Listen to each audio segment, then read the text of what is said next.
Hi, this is Allan McKay. Welcome to episode 95. I'm really excited to be introducing Nathan Fowkes, who has worked for Paramount Pictures, Walt Disney, Digital Domain, Blizzard, Blue Sky, DreamWorks, you name it. Let's dive in.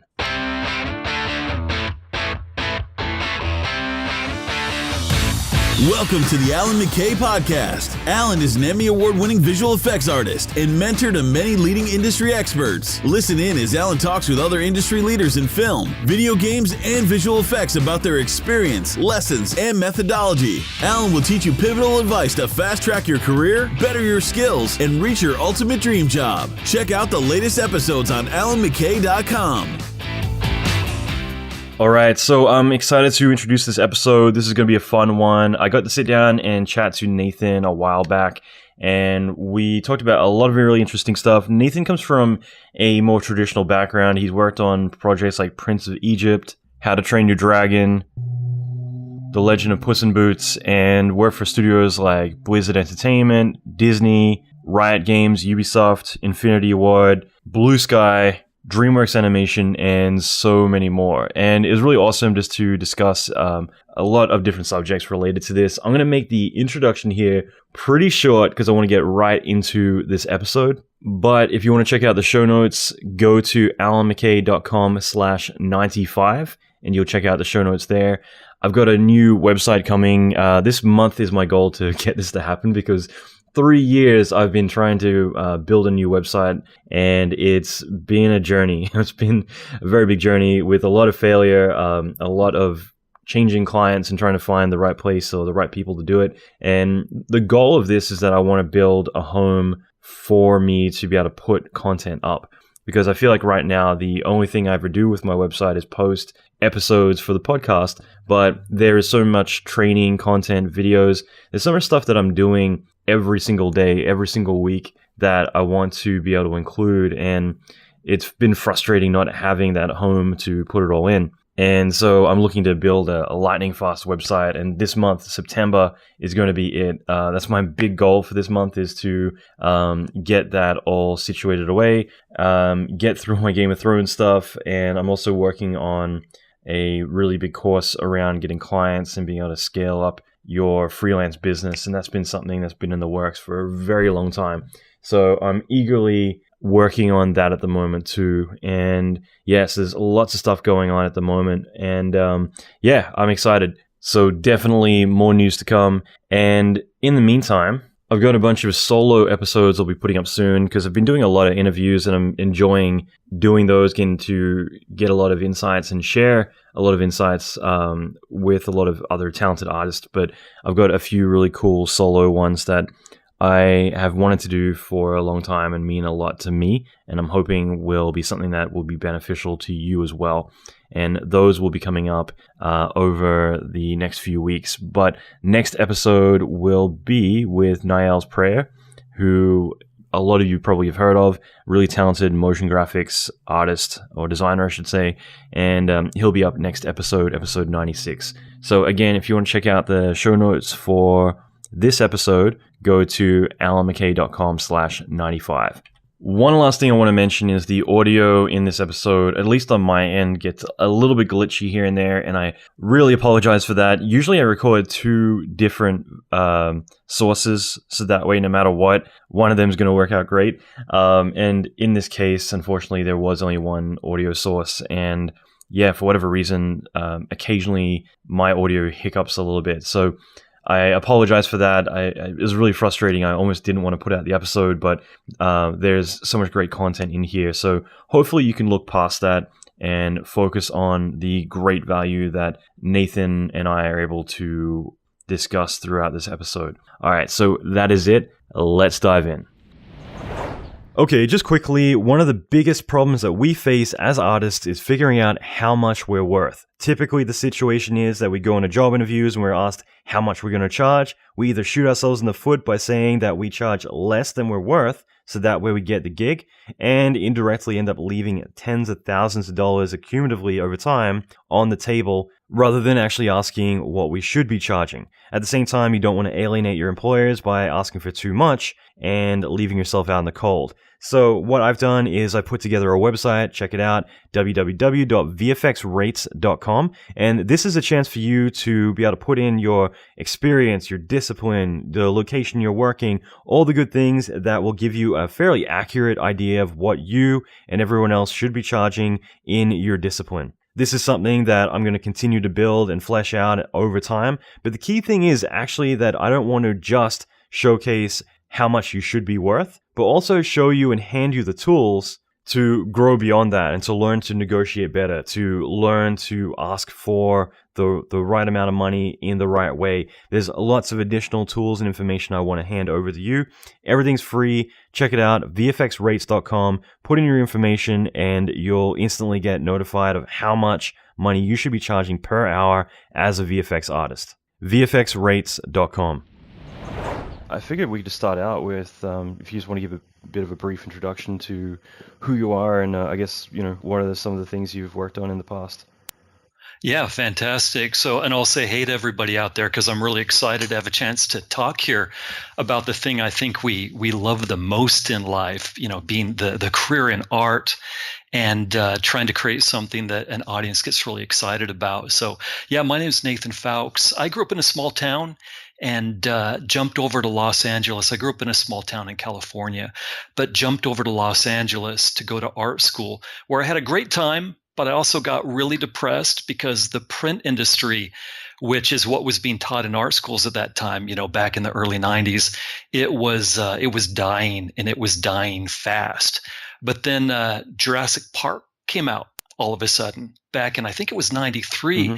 And that kind of changed everything. It got people excited about big movies, and concept art started to become a thing. And that was a turning point for me. And then, of course, the boom in animation that happened during the 90s was great timing for me. I always wanted to do something that combined believable artwork with imagination. So that was my beginnings. No, it's really awesome. And I love that because everyone I talk to, it's always Terminator 2 and Jurassic Park that kind of sparked everyone and got them moving forward. But I mean, back in the good old 90s. Yeah. That's right. And yeah, I love the fact that now everyone learns all this stuff in school. And I'm like, for a lot of us, it took a lot of luck and, everything lining up to poetically be able to discover a lot of this industry back then. But no, I think... Yeah, I tell you. Yeah, well, I'll tell you, it was I just want to say that it was such a fantastic time because the CG animated movie didn't exist back then. And so we were lucky enough to be a part in contributing. Our generation created the CG movie and the CG animated movie. And for me, it would have happened without me. It would have gone along just fine.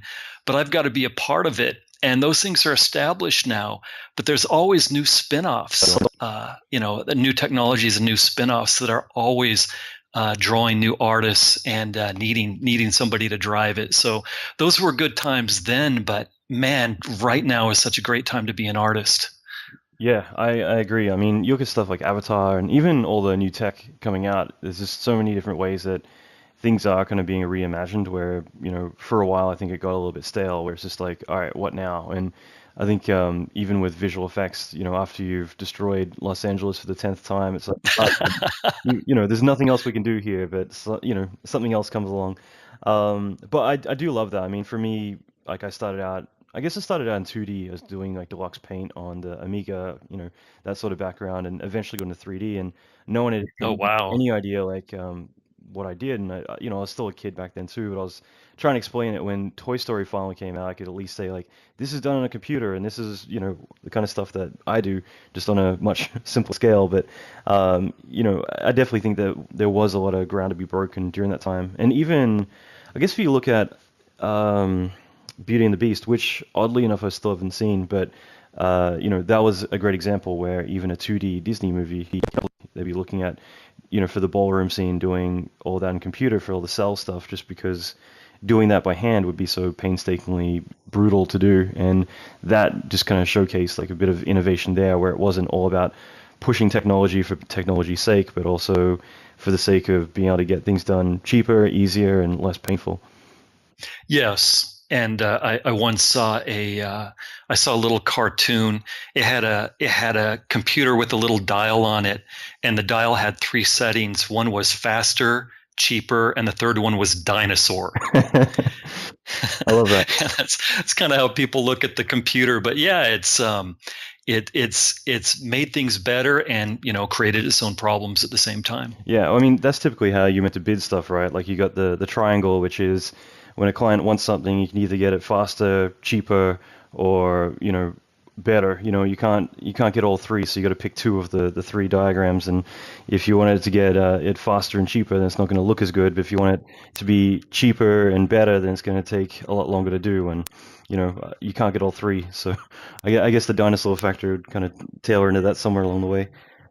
Well, yeah, and it was so great in the beginning because we could do it once we got fluent in Photoshop, for instance. We could do it faster, but then the directors started figuring that out, and so they would make a lot more notes because it's just a Photoshop layer. I'll give extra notes. So yeah, new opportunities, new problems. Yep, that's always the case. I was curious about that. So I mean, with you, obviously you've got a very vast traditional background, but obviously a digital background too. I mean, when was the kind of the transition for you where you moved onto the computer specifically? It was back, let's see, at DreamWorks. So after I got out of art school, I started working in entertainment. I actually did theme park show design for a couple of years, and then DreamWorks came calling, and it was a huge opportunity. So our first film at DreamWorks was The Prince of Egypt. Mm-hmm. Then we did The Road to El Dorado, and we started using Photoshop for little helps, like you do a hieroglyph, you paint it with acrylic, which is what we were doing. We were painting everything in acrylics, then scanning them in. Well, you paint a hieroglyph, and then the hieroglyph is repeated all the way around the building. That takes forever to paint. But you get Photoshop, and you may not be very good at it, but you can just grab it and repeat it and paint into it a little bit. So we started using Photoshop just for things like that. But then we started getting more and more fluent to the point where instead of going through the process of painting a scene in acrylics, scanning it in, color correcting it, touching it up digitally and sending it through, it got to the point where that was kind of ridiculous, and we started painting everything 100% in Photoshop. And I wish I could say I saw the potential of digital, but I'll tell you, I was a painter. I went through art school, and it was paint, and I was going to get that brush, to move that paint like I was wielding a sword. And so then all of a sudden they said, okay, so here's this, little Wacom Intuos, and you're going to look at a screen, and you're going to use this little stylus, and you're going to go tap, tap, tap on the Intuos. Well, you look at the screen, and that was my worst nightmare. So I made the grave mistake of fighting it at first until it became apparent you want to work in this industry, and you're going to be a digital artist. And so that was the point where I gradually came to the point where, with Photoshop, and that's been our primary tool, by the way, DreamWorks and most of the animation studios, the painting tool has been Photoshop. But, everything we see is made out of hue, saturation, and value, everything. Mm-hmm. And with digital tools, you can manipulate each one of those together or independently, however you need to. And in that sense, it is a superior tool. And I finally came to that and have loved digital painting ever since. That's cool. And yeah, I mean, it's just the fact that you can actually undo or build layers and manipulate things. I mean, I've seen my fiance, she's an artist and does a lot of traditional illustration, big paintings, things like that. And yeah, it's typically with a lot of acrylic. And yeah, I've seen lots of tears when something goes blatantly wrong after days of working on something, and you can't kind of take that step back. There's no Control Z in real life, I guess. Yeah, in fact, it gets so bad. Like you're in a conversation, you say something really dumb, and you're like, I've had the experience where my finger flickers in a Command Z motion. Like I want to take. You have the instinct that you can take that back one step. I was talking with the Pixelogic guys who make ZBrush the other day, and they were actually talking about that, how they'll be sculpting something with clay, and actually go to make the Control Z motion while they're physically sculpting with clay. So that was kind of funny because I haven't experienced that personally, but just to kind of hear now multiple people saying it, within a week, it's just like, all right, okay, I guess it's a thing. It's a thing. But that's cool, and I'm always curious about this, especially for more traditional artists. Just obviously, doing Prince of Egypt was a massive turning point for you. But when was like your really big break where you went from studying and kind of working in the industry to getting that consistent work and realizing like that aha moment, like, okay, I've made it, I've broken into the industry? Was that Prince of Egypt, or was it before that? Well, let's see. Definitely the Prince of Egypt. There's been a couple of them, and I can just throw them out in short because the Prince of Egypt was a huge break. DreamWorks, they were staffing up. They wanted to be an attractive studio to artists, and so it was kind of a buyer's market, so to speak, an artist market. If you had the portfolio that could do what they were looking for, they were trying to make themselves very attractive to you. And at the same time, we had artists from all over the world. Steven Spielberg had previously had Amblimation in Europe, in London. He closed that down with the start of DreamWorks, but invited all of those European artists and animators to come to LA. So DreamWorks got some of the best artists from all over Europe at the same time. And so it was this melting pot that created an extraordinary experience. You know these people, you learn from them, you see what they do, and you've got to lift up your game if you're going to keep up with what they're doing. And so that was an extraordinary beginning. And just as an aside, I don't know, maybe the audience will get a laugh out of this, but it was such a melting pot there. We had a guy on the studio.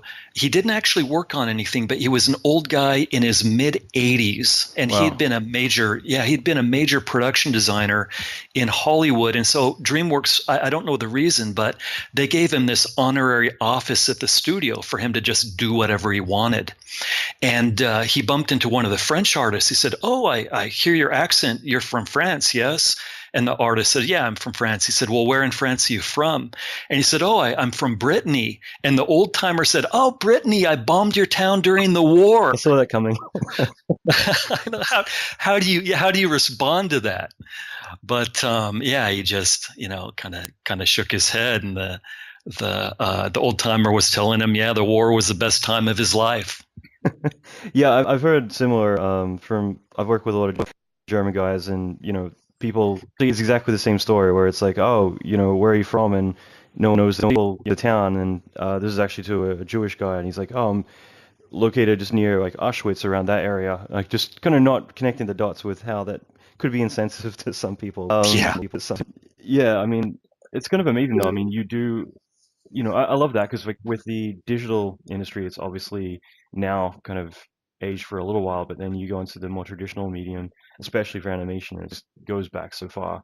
You get a lot of guys that come from obviously Walt Disney, and France as well is such an amazing animation history as well. So, I mean, that's pretty inspiring. I love kind of hearing those stories. Well, thanks. And I can tell you what I consider to be my other big break. I like to brag about it, even though it isn't really that big of a deal. It's just the what I was able to carry around in my pocket. Because I'd been at DreamWorks for quite a while, and I've always been just a fanatic about life drawing, drawing people, portrait drawing, getting out the traditional tools, and so I'd kept that focused in my spare time and did a lot of teaching around LA and tried to build up a little bit of a reputation as a teacher. So while I was at DreamWorks, Disney called and said, "Hey, we're looking for a life drawing instructor for our Disney artists, for night classes. Do you think you could do that?" Well, there was no conflict. I wasn't going to go over to Disney and teach them what we did at DreamWorks. We were strictly keeping it to life drawing. Mm-hmm.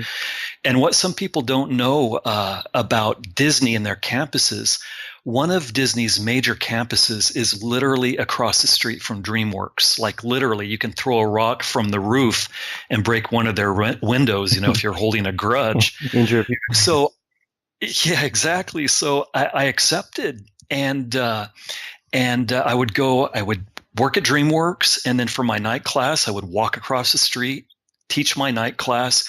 And here I found myself, when you're in art school, and I mentioned about I saw Jurassic Park and wanted to do something bigger and better when I was in art school, and actually got a little depressed over that and had to really step up my game. And when you're in that position, you hope someday, somehow, one of the studios might take notice of you. You can do something, you can contribute. And so I found myself, in one pocket, I had a key card that would let me into DreamWorks anytime, day or night. And in the other pocket, I had a key card that would let me into Disney anytime, day or night. And that was extraordinary. So I'd teach my class and then, finish the class at 10 o'clock at night. And of course, I'd go over and rifle through their kitchen there at Disney because they have all the free snacks out. And if I didn't like Disney snacks, I would literally walk across the street, let myself into DreamWorks at 11 o'clock at night and get into their snacks because DreamWorks always had better snacks than Disney. So, people always say when they're trying to be motivational, they say, do good work and be good to work with, and doors will open for you. Well, for me, the door that opened was to a Disney and a DreamWorks kitchen full of snacks. I like that. It's like you got the keys to both castles, and what do you go for? You go for soda at one and snacks in the other. And I still can't. To this day, I can still kind of hardly believe it. Yeah, I love that. I mean, there's definitely been, and as times change, but like there's been times like that, obviously later on, where for me, there's a lot of big studios in LA that you're like, okay, well, it's 5 o'clock, whatever down the street has really good beer. I'll go pop over there for a couple before I go out and drink with everyone else just to save a bit of money. And it's kind of always been that mentality, but yeah, I kind of love that perspective of it. If you got the two biggest studios in the world at this point for animation, and yeah, you're going in there to raid their pantry basically. Good times. So one last thing I figured I'd ask about, kind of tailored to you starting out, but again, it's just I always hear of so many people who do struggle initially, especially in more of the traditional industry, because you always hear the starving artist, and you always hear a lot of people who trying to break in. They always go through a lot of hell before they get there. I mean, for you, was there a huge struggle, or was it more kind of like you kind of hit the ground running and managed to make the right connections or get your foot in the right door instantly? Well, it was definitely a 3 steps forward, 1 step back kind of a situation.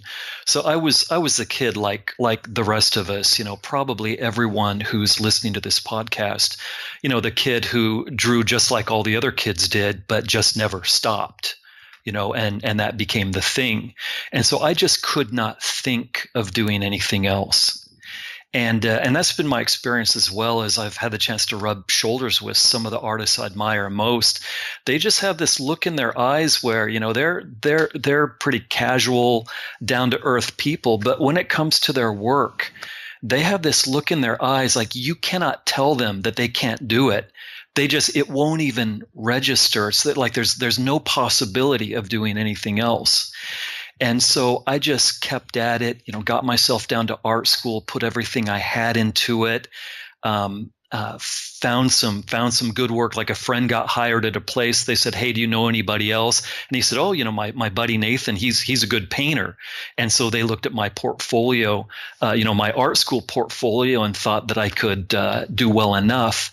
And then that gave me some experience and some development that got me into the door at DreamWorks.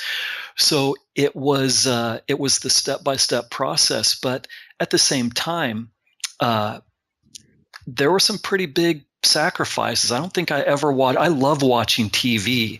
I spent the entire 90s never watch. I didn't all that must-see TV, Seinfeld, Friends, those undoubtedly fantastic shows. I love TV. I to this day I've hardly seen any of them because I just couldn't focus on anything but this. But that's the thing they say about sacrifices. You give up something really good in hopes of gaining something even better.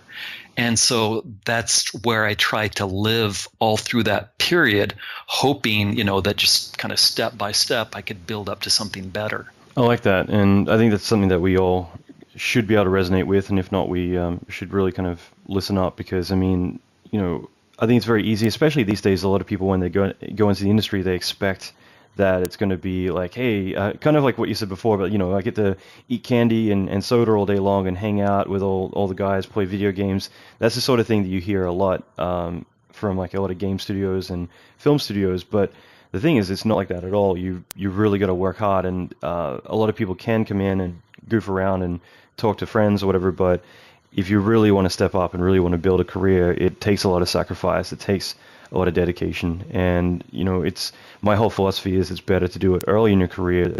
Otherwise, you're going to be doing it a heck of a lot more later in your career, and that's usually the time that you don't want to be doing it. You want to have made the big leaps and bounds in the beginning, so that way you can focus on having a life, family, and watching reruns of Seinfeld. There you can finally catch up on the 90s.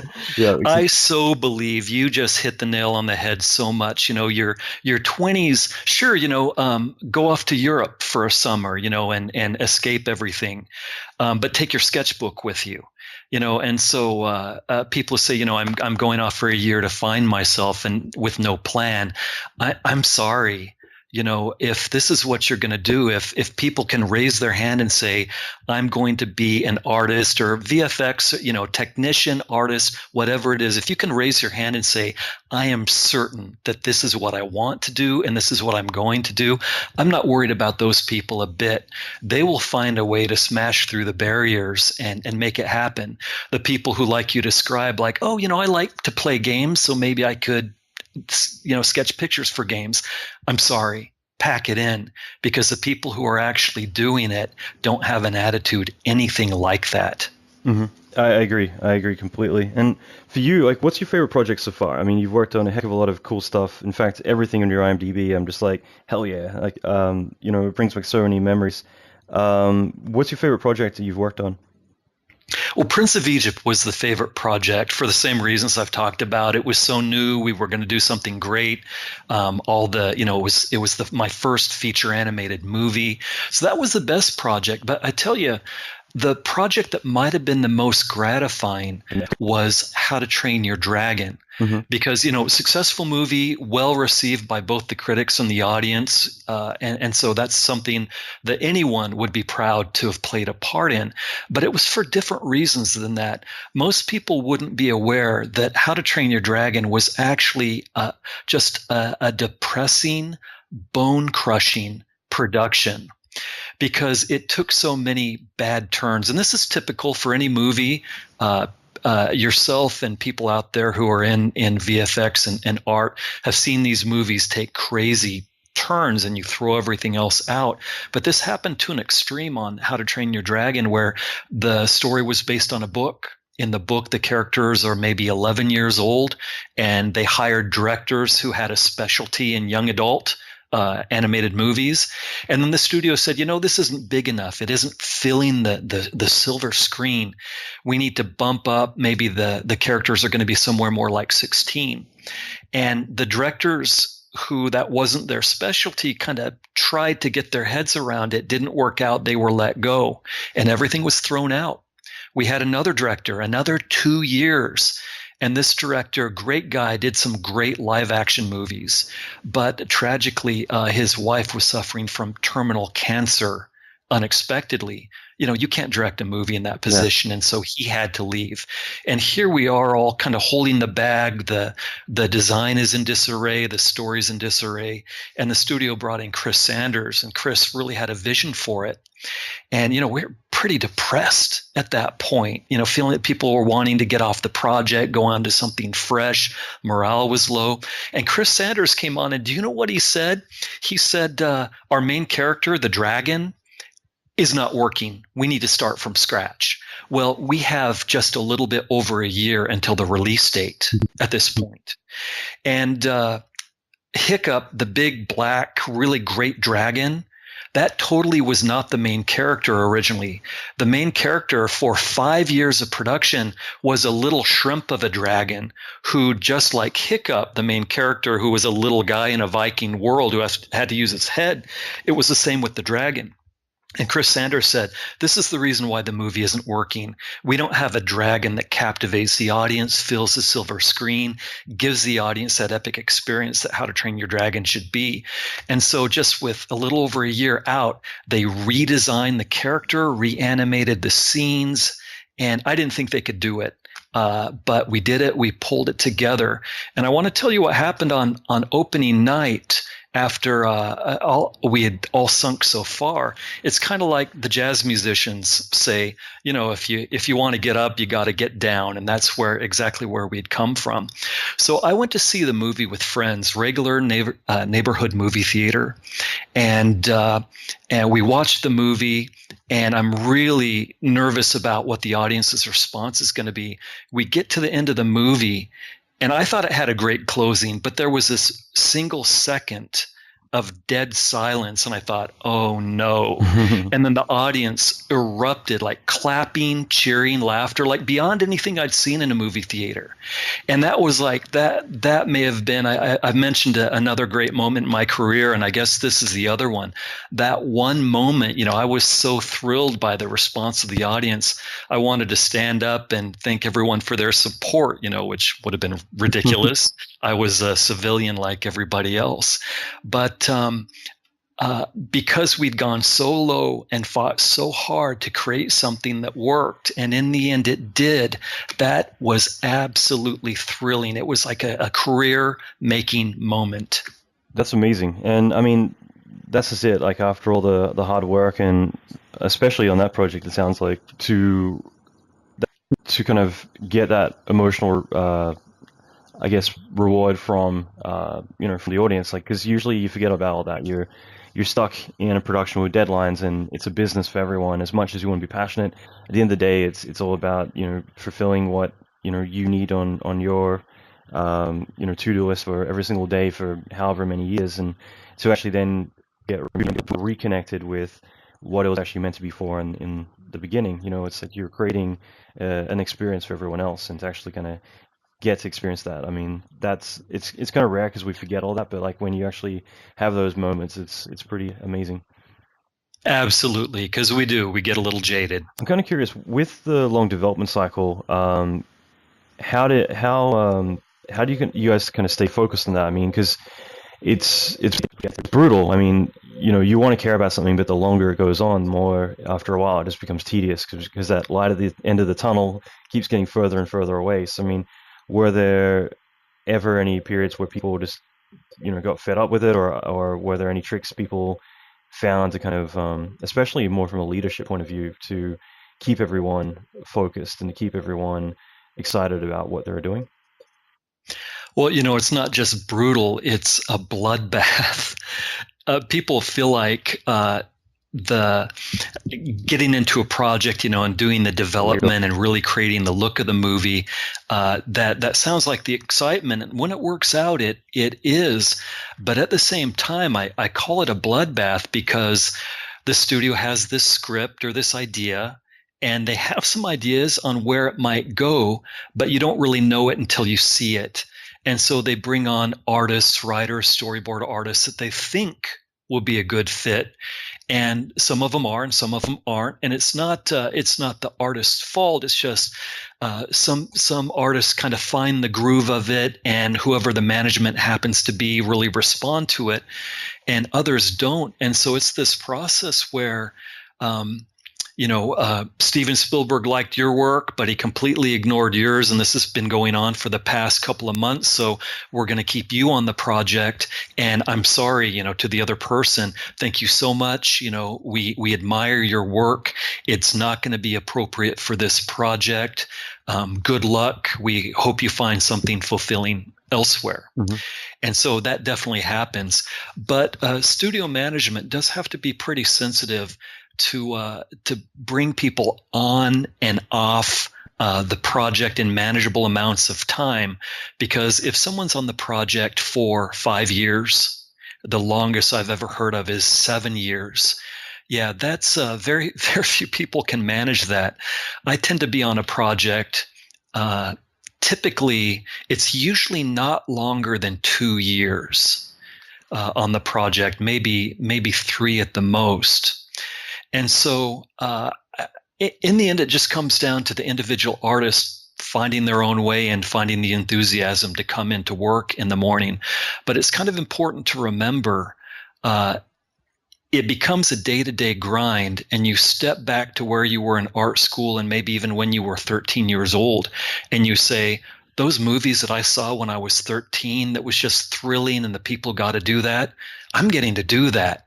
And every day that's an opportunity to do that, you have to come with that fresh attitude and find it within yourself to do it. I love that. And you're right. Like, I forget that sometimes, and I have that nostalgia where I'm like, shit, like me at 13, 14, where, I'd be watching a documentary on Jurassic Park and ILM, and all the stuff they're doing, and thinking like, wow, like I want to do that one day. And then occasionally you actually, bring your head up for air, and you realize like what you're doing and where you're at, and it's just like, shit, like this is, you appreciate it again, opposed to kind of taking it for granted.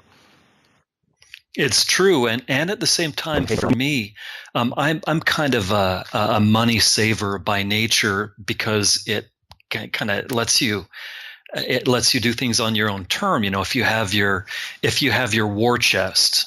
Mm-hmm. And so I always try to save during production and then take a sabbatical after, like almost every movie. I would try and take anywhere from a few weeks to a handful of months off, so I could go back and do my life drawing, splash around my watercolors. And back in those days, at least, and it's still sometimes true, they were kind of slow in ramping up into the next show. They needed to keep you, they needed you, but there wasn't so much to do. And so sometimes they were like, oh, you want to go off unpaid, but you're definitely coming back for 2 months? Sure, we'll sign a contract with you to go do that. And so for me, to come back fresh like that, to go off and do what I wanted to do and then come back to animation, it was a best of both worlds situations. And I came back as a much better animation artist with those traditional skills in tow. I think it's one of the most valuable things, like right there, what you're saying, because you're right. Like for 1,000 different reasons, that's so critical that we all should be saving, especially since a lot of the time these days, even full time isn't as common, and you're usually doing a lot more freelance, a lot more contracts, even the longer form ones. So saving money is just so critical because it gives you so much freedom. It gives you that security. So that way, if the next thing doesn't come along right away, you've got that money to burn without going through the stress and the hassle of just trying to keep afloat. But at the same time, when it comes to certain jobs, like if there's a difference between needing to take a job because you need it, or there's, by having money, it means that you've at least got the comfort to be able to choose the jobs that are right for you, rather than it being specifically like, oh my God, I gotta get something on the books tomorrow. And those are the times where you take something on, and probably for a lot less than you're worth, and at the same time, like something else might have been right around the corner. I have a thing I kind of, for me, kind of summed up with 363, which was always every year I want to structure my year to be at least 3 months vacation, not all at once, but kind of like 2 weeks here, 2 weeks there. But more importantly, 6 months of that would be focused on doing work for the sake of work, for money, to finance whatever I want to do. But I would always try and make at least 3 months, and again, just sporadically wherever I wanted to try and focus on personal projects, things that are passionate for me. So you wouldn't be able to do that if you hadn't, really pushed yourself those 6 months where you're really working hard for the money, to be able to then be able to go and do the things that you want to do because you're passionate about it, whether it's going to be a short film or whether it's going to be, trying something different. Maybe you want to get into making toys or doing something with 3D printing, whatever it might be. Or in your case, doing life drawing and things that you care a lot about. Like, you wouldn't be able to do all that if you didn't put aside the money during those 6 months at least, to have that marginal amount of money saved up to finance it. So That is amazing advice, and it's absolutely true. Being in a position to say no to a project can be our passport to the next level. Yeah, there's actually a book called The Power of No, James Altucher wrote, and I guess it's 2 years ago now, but like that was a big turning point for me. That was the year that I decided to start saying no to as much as I could, not everything, but as much as I could. And yeah, I think that early in your career, the most successful thing you can do is to say yes to everything. But I think that you're going to get to a certain point in your career, and it's a good place to be in, where you want to focus on saying no instead of saying yes. Because for me, at least, like 2014, towards the end, I was just taking on too much, and it meant that by saying yes to everything, the quality of what I was doing was starting to suffer just by having too much on my plate. And Yeah. by saying no, I ended up making a lot more money. I ended up doing the projects I really cared about. Everything changed just because suddenly you're able to really pick the things that are right for you. And if there's something that's like, well, I got nothing on this week, you can actually hold off and wait for the thing that is going to, be 10x what you would have been doing otherwise. And I think you said earlier that you have a fiance, yes? Mm-hmm. Yep. And you can't really pull that off. She's not going to agree to be your fiance if you're at the studio 24/7. Yeah. That's the flip side of it all, and it sucks. But I mean, I've seen so many relationships and marriages go to waste because we do work insane hours. And I remember Superman Returns was definitely one where VFX Hell was the forum that was around back then, and that was a big one where everyone was on this anonymous forum where everyone could complain and be honest about what's going on. And there's I wish I would. I didn't know about that. I wish I would have seen that. That sounds great. It was pretty interesting because it really kind of shook the industry a lot back then. Like every studio, like Digital Domain, Rhythm Hughes, Frantic, there's all these different studios, and they're all trying to figure out like who the hell was running it. And I think in the end it was a few employees at Double Negative that were running the thing, but it meant that everyone was actually connected publicly with each other and able to talk amongst each other no matter where you were in the world about that we're all on. And so doing a big production where there were about 5 big studios all working on one or two feature films at the time that were like most of the world working on it, and being able to be brutally honest about like the experiences you're having rather than being afraid of like, well, what if I get found out? It was pretty big. I mean, I didn't really get involved too much. It was just more like every lunch break you'd hear people talking about it from listening in and everything. But even just talking with a few studio owners, hearing the other side of it where they're freaking out because they don't want like all their dirty laundry getting spread publicly around all the other places. But the big thing was like there were a lot of polls being ran, and one of the big ones I think I've talked about before. It was just a simple. It was with Superman. It was like Superman Returns. Is it worth it? And it was like 70% no, just because there were so many people who their spouses were leaving them, just because they were never home. People were getting sick. I actually had a really good experience in that film, but I was joking with someone the other day about it. Actually, I was in Canada over Christmas and we were joking about it because we didn't have time to like go shopping for groceries. So there were a lot of people who were stealing toilet paper from the company bathrooms because they needed to take it home and like do it. So I just thought it sounds so silly, but at the same time, like the fact that you're stealing,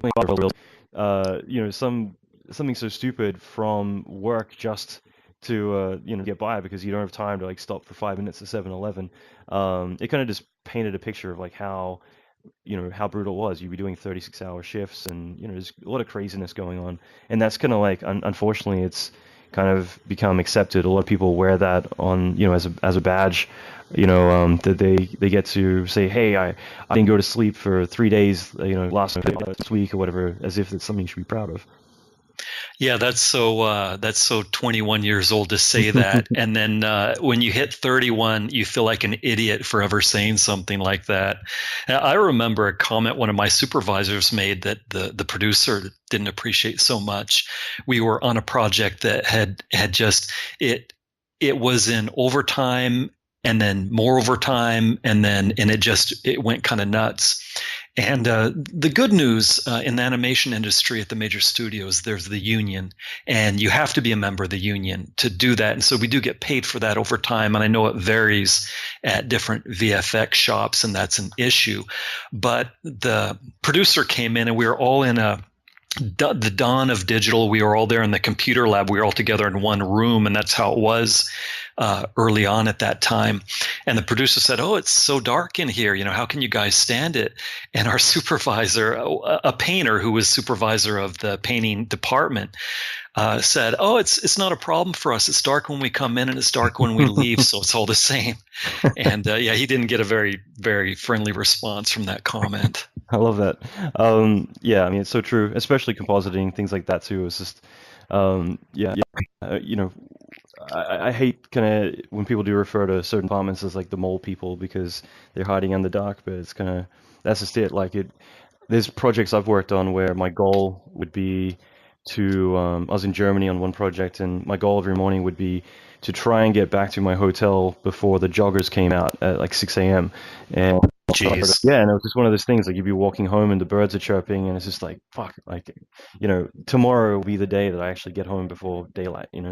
And yeah, I mean, that's definitely something that unfortunately how it is, but I mean, there's two sides to it too, because a lot of artists love to goof off and talk to each other and do all that, and then 5 o'clock comes around and they're angry that they go to work late. So there's an article I was quickly mentioned, but like an article I wrote a long time ago about overtime versus productivity, and it was really focusing on the fact that making artists bleed for an extra few hours a night like really isn't worth it, because you end up spending hours the next few days just like fixing the mistakes that you're making when you're not Yeah. and you're not working. But the flip side was like there was a lot that happened because of that. I know Double Negative, Pixelmondo, a few other studios started changing their work ethics to a degree, and just in general, there's a lot of things like a lot of studio owners started doing differently, and it was awesome. But I also was hearing so much negative feedback from artists who just didn't get it, and they would be commenting like, "Yeah, you tell them, Alan, like screw these studios and blah blah blah." And it wasn't really about that. It was more just kind of the underlying message of not wasting time, and essentially it's kind of like boiling water, and there's only a set temperature you can boil it to, and beyond that, it's you're just wasting energy, and that's essentially what we're doing by burning artists out all the time.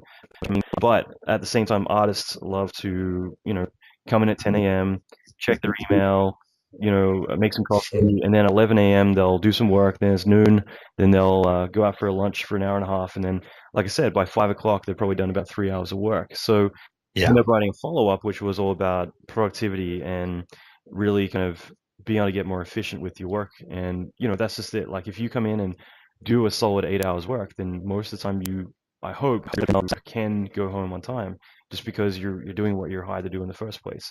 So there's a flip side to both, really. Yeah, I remember a situation at one of the studios I was working at where, as much as I would love, I would love the attitude, like the artists or the kind of the noble heroes bringing a vision to these projects. That can and should be true, but we're people with a skill set the same as any other engineer, doctor, whoever. We're totally the same. And there was a situation where I know that there have been some studios and places that have terribly abused, their workers and put expectations, just horrible expectations on what was expected of the artists and the deadlines. At the same time, I've seen, because I've been more often at the union studios where that's not allowed, I've actually seen at times the artists create that exact situation, and for the noblest of reasons. There'll be maybe a couple of artists who have a great attitude. I'm gonna do great work. I'm gonna do the best work. I'm gonna show that I'm the best artist in this department. I'm gonna work every night until 9, 10 o'clock. Even though I'm not being asked to, because they're so gung ho. And then some other artists kind of feel like, well, I have to compete with that. Like I have to do just as good, and so they kind of feel obligated to do it.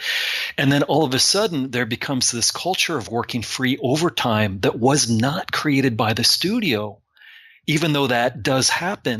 And at this particular studio, finally, somebody contacted the union and said, hey, my department's working all this free overtime. The union came and got involved, scolded the studio, threatened to take action. And the studio said, show us a time when we ever asked you to do this. Nobody in production ever asked you to do this.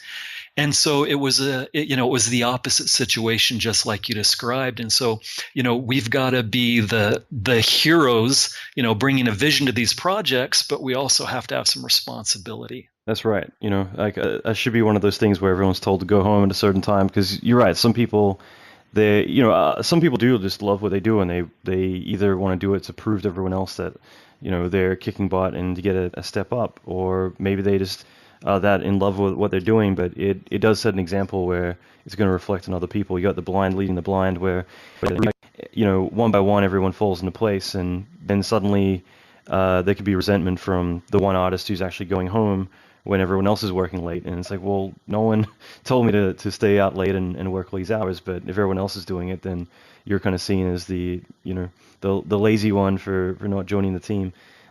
Yeah. You're right. Like, there's so many situations like that, whether it can be the big bad boss, the big bad company, but sometimes it's just the studio mentality, like the actual people in it who, just kind of are martyrs, and because they are, everyone else kind of has to step in a line as well. Actually, it's a good example. I've had a couple of supervisors where, they love to work late, and then everyone else kind of figures, well, if he's here or she's here, then I better be here too. And without ever actually being told to stay late, suddenly you got a whole team of people, because no one's wanting to be the seen as going home before the other, so everyone's out doing each other with staying out later and later and later.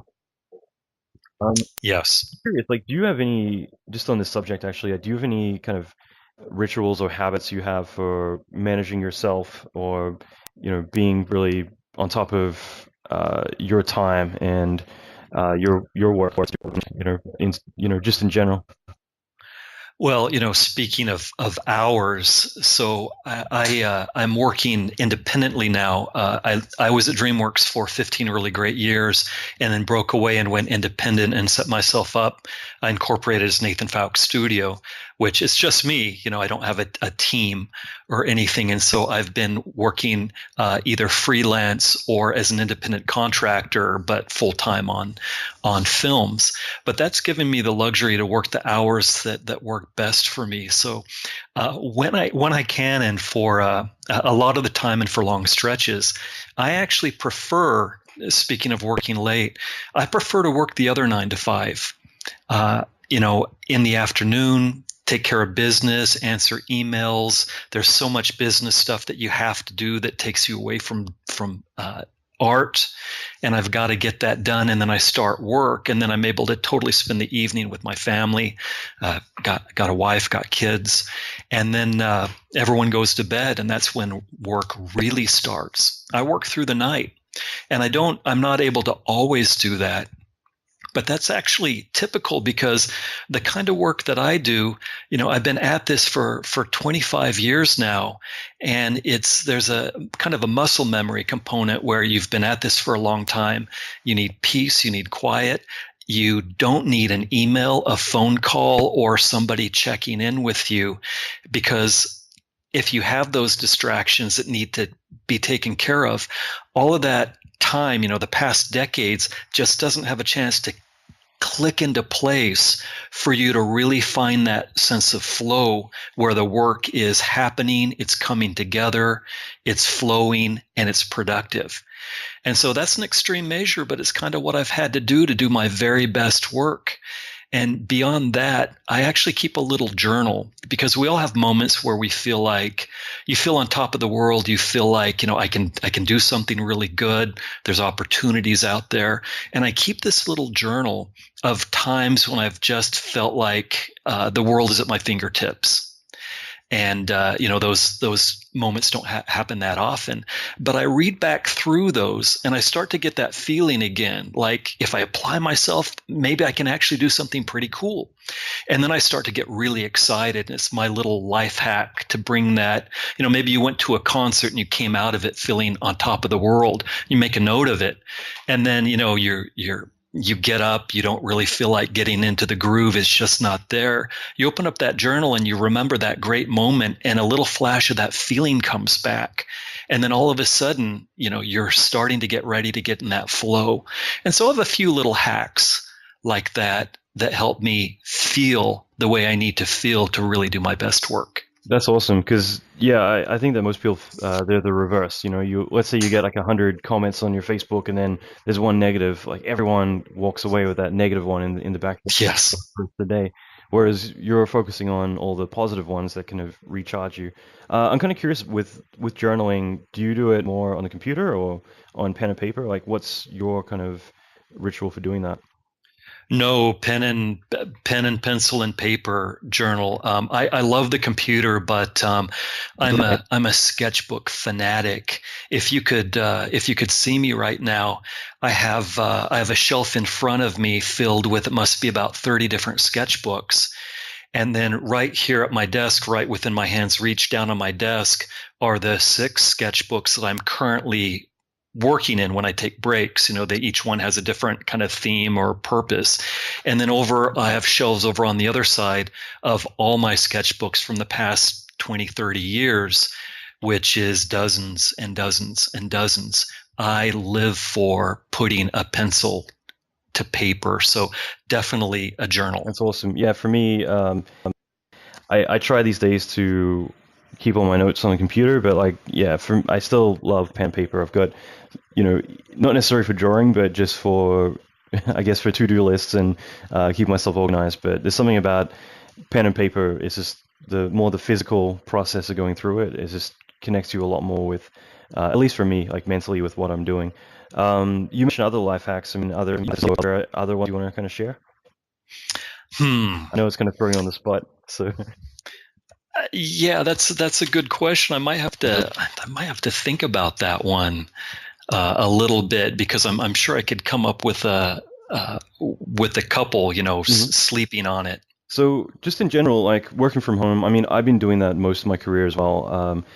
The only time I work with big studios on site is if I'm supervising or if I'm basically lonely, if I want to just kind of be around a bunch of people and stay motivated, which happens from time to time. And I don't know, like for you, I mean, it's so difficult to usually work from home. Like, what are the experiences you have? Like, what are some of the struggles that you have from working by yourself, usually out of sync with everyone else's hours? Is there any other distractions, things like that you experience? Well, I couldn't do it if I didn't have a family, kids, because, you take a break, at least during the day, and go and play with your kids. Like it's almost as if my social group is at home, because I feel pretty strongly anybody can do 2 things well. And so for me, if you're a dad, if you have 3 kids, that's a serious thing. You must not mess that up. And then of course, as an artist, that's just the thing that I care about. And so so I have those 2 things, which pretty much takes up 90% of everything. And I love to read science fiction. I'm a science fiction fanatic, and that's kind of my little private escape, reading really good kind of science-based science fiction. And after those 3 things, there's not much left. I mean, I have buddies, but I'm not the go hang out with buddies a couple nights a week kind of a person. I've got my family, I've got my work. Those are the things that I care about. So without that, I would have to be working in-house in the studio, being around people. If I was freelance from home, living alone, with some, I don't know, creepy black cat or something, I would start to get weirder and weirder, and no one would want to talk to me. So, yeah, I need my social group, and luckily I have one built in. I love that. Everyone will be like, "Why is your artwork so dark all the time? It's so morbid." I'm brooding. I need friends. I've got like a couple more questions, and then we'll try to wrap things up. But yeah, no worries. I want to loop back to How to Train Your Dragon for a minute, because I was curious with all the, I guess, the cycles that it went through over its life period. Like, was it always the dragon had the cat mannerisms? Or was it more kind of like with the latest director? Like, when did that kind of get introduced? That the main, was it the main dragon, or was it all the dragons that had cat-like mannerisms? Yeah, the main dragon definitely had a bit of a pet, a pet kind of compatibility with people, and so I'm not the person who could speak in detail to that. I'm not an animator. I'm not even specifically a character designer. But Chris Sanders and Nico Marley, great, amazing character designer, put that character together. And if you look at it, there's a little bit of, Lilo and Stitch.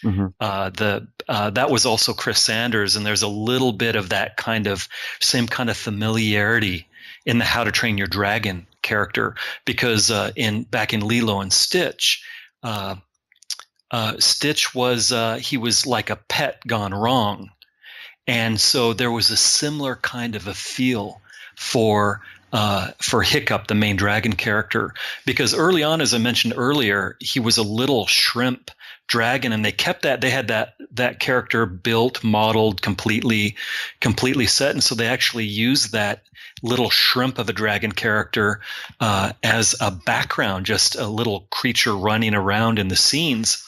Nobody knew that originally that was the main character dragon. And so there was this awkward thing where the main dragon, when they changed it to the big black friendly but scary and dominating dragon, he had to still be called Toothless because a lot of dialogue had already been done and a lot of work had been done. Well, there was no reason for him to be called Toothless. The little shrimp dragon, who used to be the main character, he was a little toothless guy. And so they had to throw in that little gag if anyone remembers, in the first How to Train Your Dragon movie, Hiccup, the boy Viking, says, why do they call you Toothless? And the dragon retracts his teeth and then pops them back out. And it was just this little throwaway gag to make an excuse for why he was called Toothless. Why he was really called Toothless, because we were stuck. We were stuck with the name. Too much had already been done with that name recorded. Yeah. I love that. It's a little save that money and scheduling. That's cool. I think it's really cool, actually. I mentioned my fiance before, but she's obsessed with that movie. I'd never actually seen it, and then now I've seen both of them just because, through her I've had to endure it. Well, you picked well. Good job. You picked well. Well, I figured I'd ask because I had to pass it on. So, that's cool. Like, I really love it. It is a fun one. So I got into it a lot. And yeah, I guess like a couple of things I just figured I'd touch base on. One is because you obviously do a lot of life drawing, and I figure whether it is life drawing or whether it's photography, sculpting, whatever it's going to be, I think it's so valuable for artists or anyone in general really to kind of expand and grow their skills. And by having, other things that they're doing that are going to help, whether it's directly or indirectly with grow their skill and their talent, I think it's just so important for what we do. And you can always tell the difference between the people who go to work and they do the job and the ones who really immerse themselves in that environment, and they're constantly growing. They're going out and shooting stuff. They're going and doing things to better themselves. For you, I don't know, do you have any advice for people who should be going and doing life drawing and should be doing all these other things, and why it's so beneficial to really hone your craft and get better at, what you do? It's exactly as you say. They should be out there doing life drawing. And maybe I can make the case through someone who is an authority on the subject, but not in the way you might think. Back to DreamWorks, we had someone, a pretty huge name, who commented on this. We had James Cameron come over when Avatar came out. Obviously that was the most cutting edge technology-based movie that had ever been made. Well, DreamWorks, as much as DreamWorks was all about artistry, bringing traditional skills. In fact, Jeffrey Katzenberg would always call it tradigital because he wanted to marry the traditional skills with the digital technology. But DreamWorks did always want to be cutting edge technologically. And so after the huge success of that movie, DreamWorks invited James Cameron over to give a speech about how they use technology, for this big, just epic that made dollar. The audience loved it, and therefore it made dollar amounts that any studio would just drool over. And so Cameron said something that I really appreciated. I think everyone out there will appreciate as well. And when he talked about the importance of technology, and here's just a bit of backstory on Cameron. James Cameron is someone who draws. And he actually draws better than I expected he might. He showed some of his drawings and sketches for Avatar, and where they don't compared to a DreamWorks character designer, they were clear, like they were competent enough to make his ideas physically clear. You could see exactly what his intent was, meaning they communicated, which is the number one job of any artist, to communicate with the audience. So one of my buddies previous to that, he'd been hired to work on Titanic. And he was a really great figurative artist as well as digital artist. So they asked my buddy to do the drawings. You know how the Leonardo DiCaprio character carried around a sketchbook, and he's kind of a hopeful artist with these sketches. Well, they asked my buddy to do the drawings for that sketchbook. And so he did it, got paid, submitted it. And the producer got back to him and said, well, I have good news and bad news. We had some different people take a stab at these sketches that are going to appear in the movie, and it's come down to you and one other artist. That's the good news. You see where I'm going, right? Oh, yeah. The bad news is the other artist is The director. James Cameron. Yeah. Yep. And so who did they go with? Those were James Cameron's sketches that appear in Titanic. And I'll tell you the truth, his drawings were appropriate because they worked, but they had a little bit of naivete at the same time, which fit the character of the Leonardo DiCaprio, I forget his name, in Titanic. Yeah. So I remember. There you go. Thank you. And so, but the point being, James Cameron is someone who can communicate pretty well through drawing.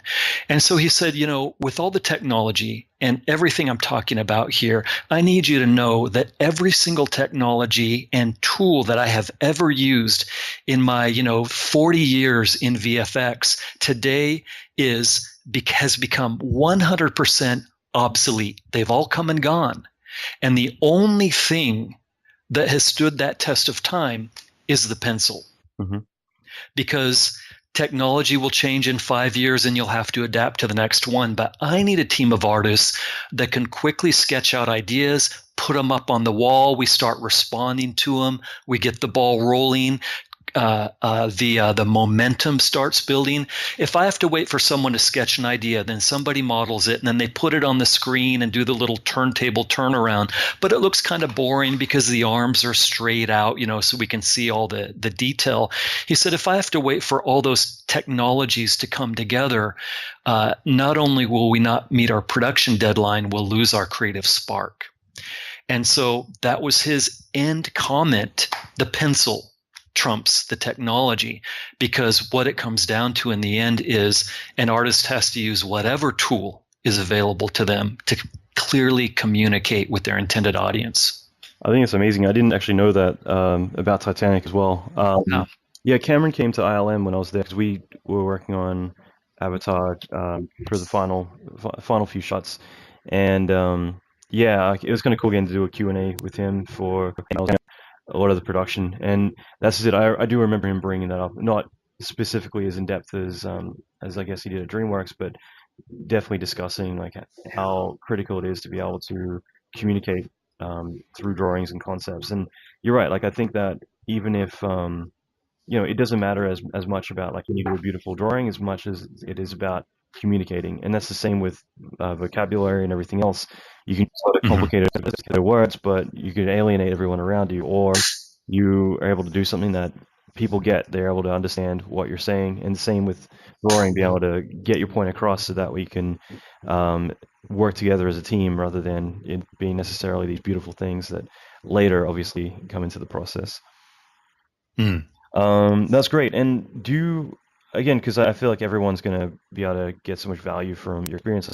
Like, do you have any, I guess, advice for people who are trying to break into the industry, who are still, I guess, studying or wherever they're at in their career, with how to really stand out and how to apply for work? Yeah, of all the things that I do not know, this is the one thing that I do know, because we just had an experience recently where the production designer that I'm working with, we were looking for maybe like a really good graduating student to come in as a junior artist to kind of fill in the gaps between what we were doing. And so the production designer went to a portfolio day at one of the major art school here in Los Angeles.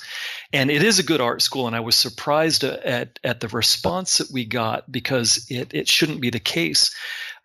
he went to look at portfolios. He came back the next day, and I asked him, did you find anybody you liked? And he said, no, I must have looked at 25 portfolios, and I didn't see a single person who's we can bring in who's going to do what we need to do. And I said, well, gosh, gee, what was the problem? And he said, every single portfolio I looked at had the attitude that they were doing a cool style or a technique, and not a single one had the attitude that they were trying to emotionally connect with me through visual storytelling. And that's what we have to have. And that's the thing right now. There's kind of that dark side of the force allure of the powerful, quick, easy glitz of the digital tools. You can buy some digital tools and they're going to, you're going to cost you several $100s, but you can find a way to come up with that. And right out of the box, you can do some pretty cool, glittery looking things, just like the other 10,000 hopeful concept artists out there. And there's a real temptation to, okay, I saw this guy who did great work on a YouTube video. He had this amazing approach. So I'm going to download their brush pack. And with it, I can use the cloud brush, the sky brush, the building brush, and then the grass brush and the tree brush. And boom, I have kind of a cool looking scene. That's a temptation that sets the bar so low that the people who don't get caught up in that are the ones that are going to end up having the opportunities. They're going to stand above that sea of faces, and be the one who actually has that portfolio that gets noticed. So in the end, whatever it is we do, when we develop the ability to visually and emotionally communicate with our audience, no matter how inexperienced you are, the moment you develop that ability, that's the moment that you become a real artist. I love that. And so by not cutting corners and really kind of trying to stand out more, that's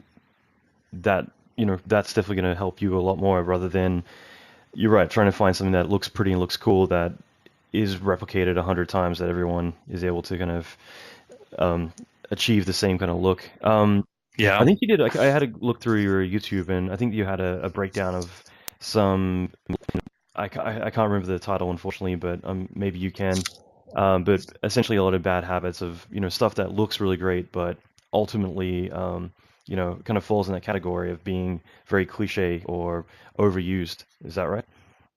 Yeah, absolutely. And a couple of recent YouTube videos, we went through a couple of them. One was Chromatic Aberration, which is just a horror to me, just an horror that's, I think it's kind of had its time already and finally going away, and I'm trying to contribute to that.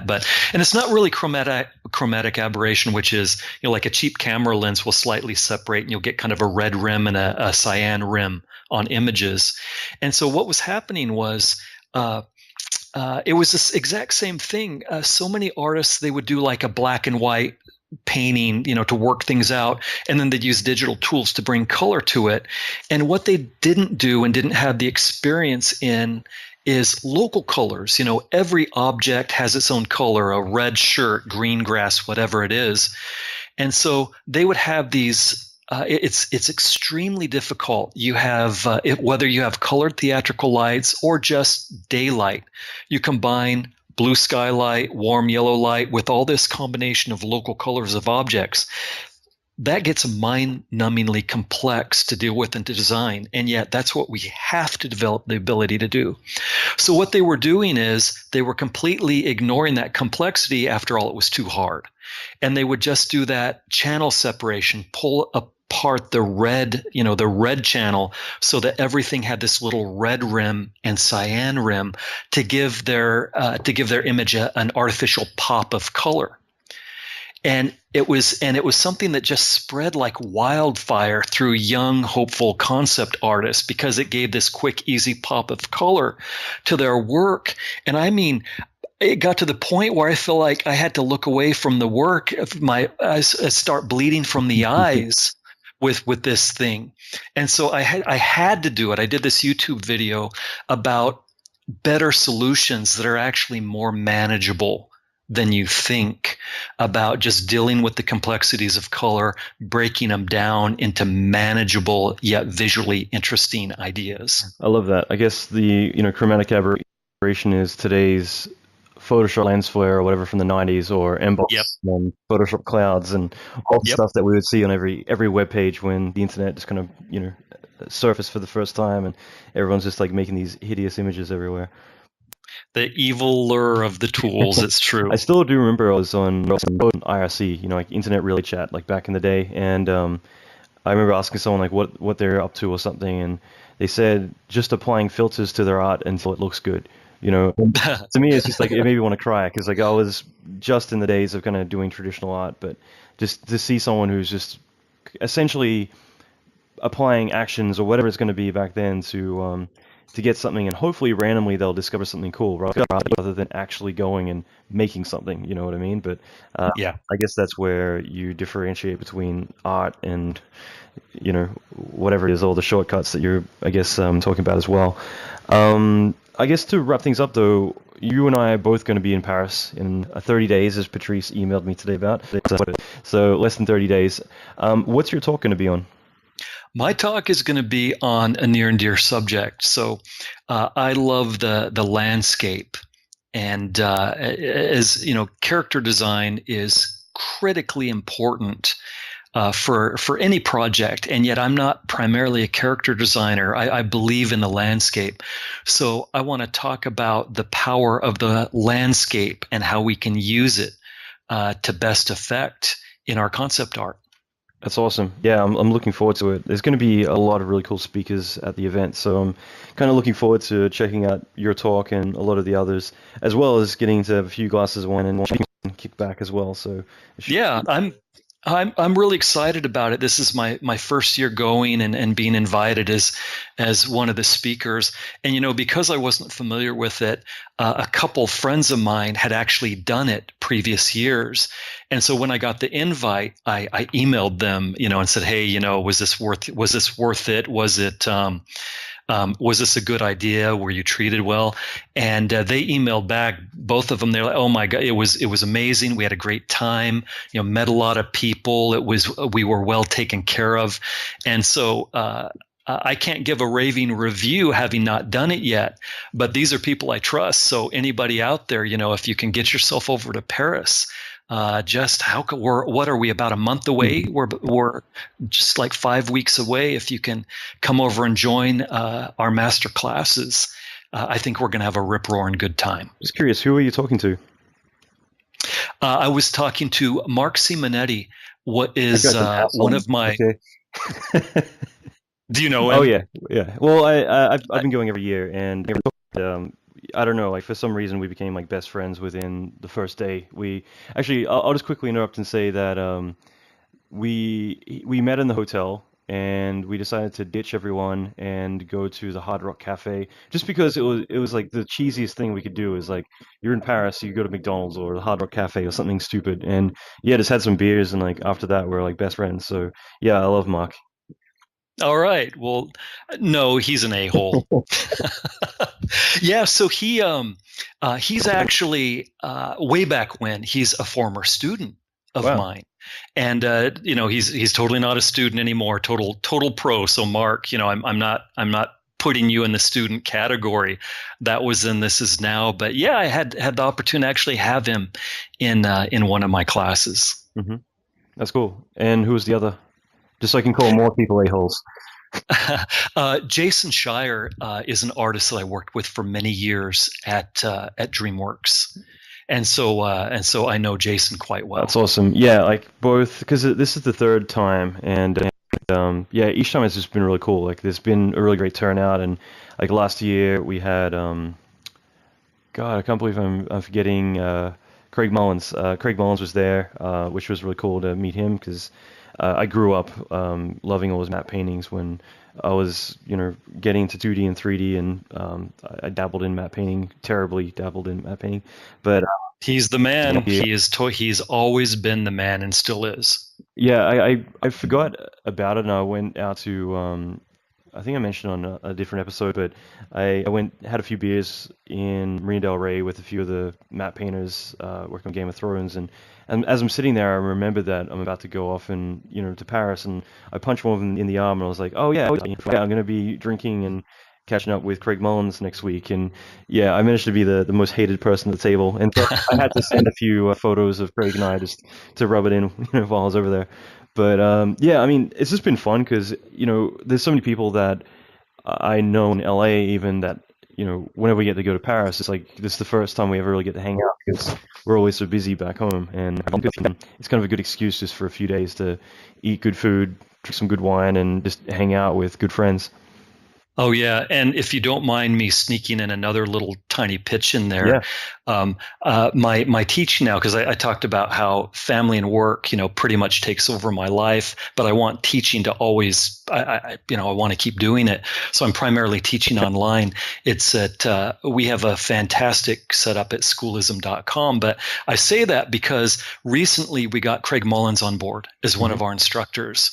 And that's just that I was flabbergasted, but he's on board. It's great because somebody might say Nathan who, but all of a sudden Craig Mullins is on board, and it legitimizes the whole project. So we've got him. That's cool. That's really awesome, and that's actually what I was just about to bring up was exactly that. I actually met the CEO of Schoolism a couple of months back now, I guess. At Bobby Chu.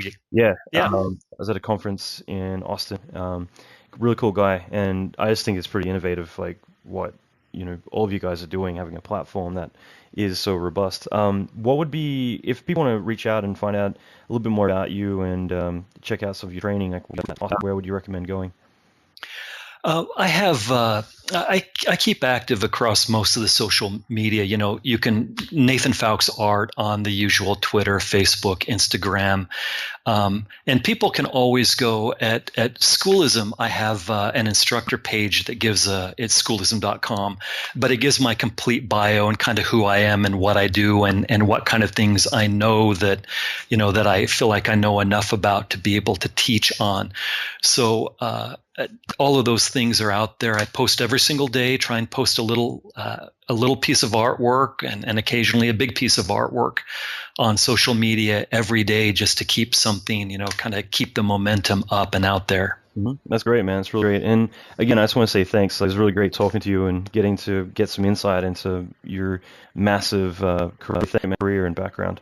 Oh, well, fantastic. Well, you're an artist too, but you VFX guys, you guys are so kick-ass. You amaze me what you guys bring to the big screen, and sometimes I feel like I'm chasing that, just wanting to create something so epic that the audience is just on the edge of their seat, and they can't believe that somebody, a group of people came together and made this.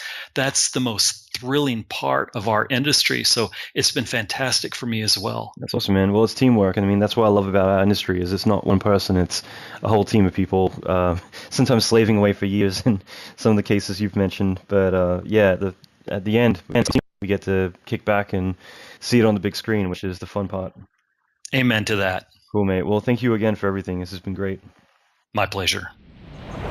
Okay, I hope you enjoyed this episode. Again, thank you, Nathan, for taking time out to discuss everything. It was a lot of fun.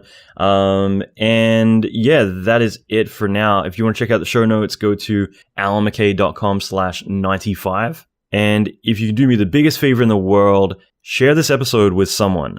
Let them know if you think that this is beneficial to them. I'd love for you to be able to share this around and let others benefit from this episode as well. And that would mean a lot to me.